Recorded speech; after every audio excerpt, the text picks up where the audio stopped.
Je marchais dans la rue. Il y a eu une rafle. Vous êtes dénoncé, vous êtes juif. Voilà, encore une juive. Il y avait deux SS à 6 heures du matin. C'était même pas la peine de chercher qui ils étaient, hein. C'était la Gestapo, ça. L'un avait l'arme au poing. C'est ça, Jude qui fait. Ces deux hommes nous ont arrêtés, toute la famille. On nous a transportés à la Gestapo. La réaction, évidemment, c'était le drame. Elle me dit, habille-toi. Ils nous embarquaient immédiatement. Même pas pris une brosse à dents, rien du tout. J'avais pas d'affaires, j'avais que mes vêtements. Rien, même pas de couverture, rien du tout. Pas de vêtements, rien du tout. Je crois que j'ai même pas emmené un livre. On était partis tel qu'on était habillés quand la Gestapo nous a arrêtés. Il y avait des vêtements de première nécessité, point final.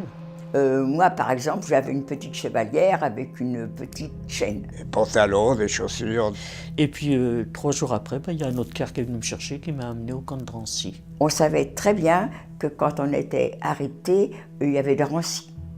Ça, même si vous n'étiez pas au courant, même si vous ne vouliez pas, on le savait ça. Hein. Et on savait Drancy, on savait le camp de travail.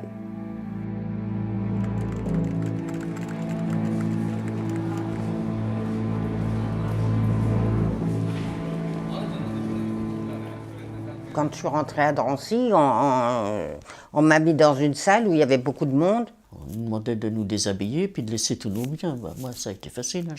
J'avais rien sur moi, alors je risquais pas de laisser quoi que ce soit. Mais enfin, ils nous ont quand même fouillés. Fouillés de nouveau, mais on n'avait rien. On nous a demandé si on avait de l'argent. Et j'avais que mes affaires que je portais sur moi. J'avais pas de valise, j'avais pas de sac. Nous avons remis tout ce que les alliances que ma mère avait, tout ce qui était bague, tout ce qui était objet de valeur, a été remis et a été mis dans une enveloppe qui a été prise par le bureau de Drancy. J'ai reçu une valise. Il y avait un pull vert, ça je suis sûre. Il y avait quelques sous-vêtements et des chaussettes. Et une petite valise. Ça a été mon bagage à la déportation. Alors évidemment, dans ce camp de Drancy, il y avait beaucoup de rumeurs, il y avait beaucoup de bruit qui courait, qu'on allait aller travailler dans un camp de travail. Alors. Il y a un appel et on lit la liste des partants du prochain transport. Et il y avait 1000 personnes qui devaient partir en déportation. Pour moi, j'allais dans un camp de travail.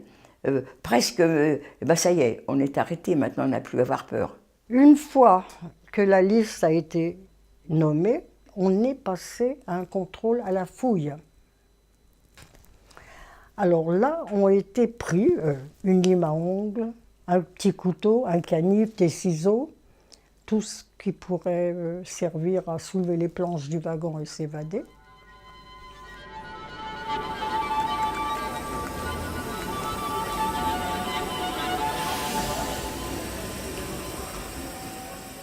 On est monté dans des autobus et donc on nous a emmenés à la gare de Bobigny, d'où est parti le convoi de 1000 déportés. Sur lesquels on ne nous a pas fouillés.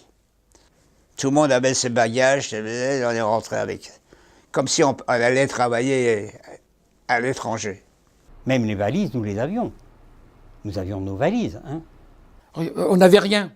On n'avait rien. Là, il y avait pas de fouilles, mais là, c'était des Allemands qui étaient sur le quai le quai de cette gare de Bobigny. Ils voulaient qu'on se rassemble devant un wagon. Donc on est vraiment bousculé très brutalement. Dans des wagons à bestiaux, c'était des wagons à bestiaux, c'était pas des trains. On pouvait s'asseoir. Il y a un peu de paille par terre, il y a une espèce de tonneau qui était là, un sauce que je sais. Et on était, je sais pas, tellement nombreux dans un wagon, les uns sur les autres. On ne trouve même pas les mots pour expliquer ce genre de voyage qu'on a pu faire, parce que les seaux s'étaient renversés, il y avait des excréments partout, il y avait les vieillards qui mouraient, qui tombaient, enfin ça a été quelque chose d'affreux.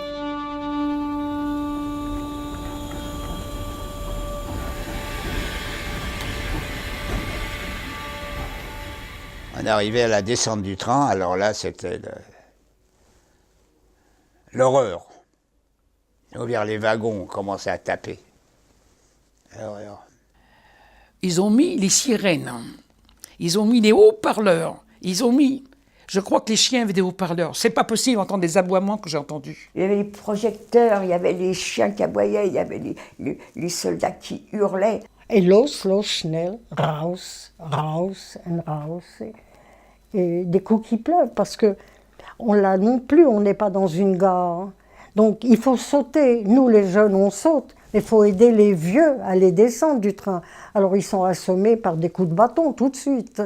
Et puis, tout de suite après, 2 minutes après, des hommes ont sauté dans le wagon et ils nous ont poussés. Schnell, ah Schnell. Laissez vos bagages. Là, vous allez les retrouver ce soir quand vous serez dans votre logement. Il disait, donnez-nous ce que vous avez des montres, vous avez des trucs, tout ce que vous avez, vous allez le perdre. Tout sur place. Et ça, c'est une rapidité. Il n'y a pas le temps de réfléchir quoi que ce soit. Les gens avaient des affaires, mais ça, on leur a tout de suite pris. Il fallait descendre avec rien. Il fallait tout jeter du train, vider le wagon en bas. C'est tout.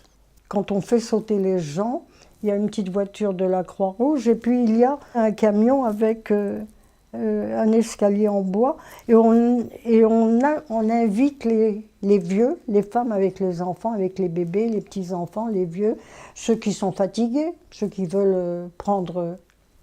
Les camions sont là pour vous emmener dans le camp. Papa, Gilbert, monté dans le camion. Papa, pour moi, il était vieux. On a été mal. Il doit être fatigué. Mon petit frère s'est trouvé mal à un moment donné.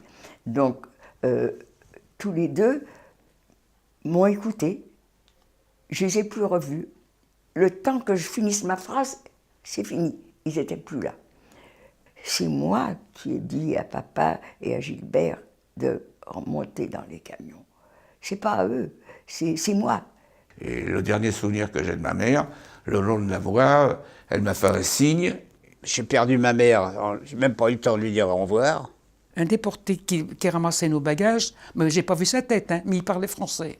Il m'a dit, ton père, tu ne les fais pas monter dans le camion. J'ai dit, papa, en yiddish, tu ne montes pas dans le camion. Oh, écoute, Julia, je suis tellement fatiguée. Papa, c'est pas moi qui le dis, c'est monsieur qui est penché devant moi. C'est lui qui le dit. Et moi, il y a un Allemand qui m'a... Parce que j'avais 14 ans et demi, mais j'étais grande. Il m'a demandé, wie alt bist du? Quel âge as-tu? Je lui ai répondu 18 ans. Pourquoi? J'en sais rien, personne ne m'a rien dit. 18 Jahre. Il m'a dit, voilà. Si j'avais été ici, j'aurais été dans le four.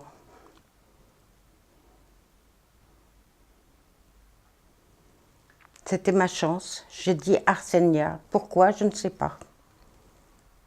C'était pas mon heure.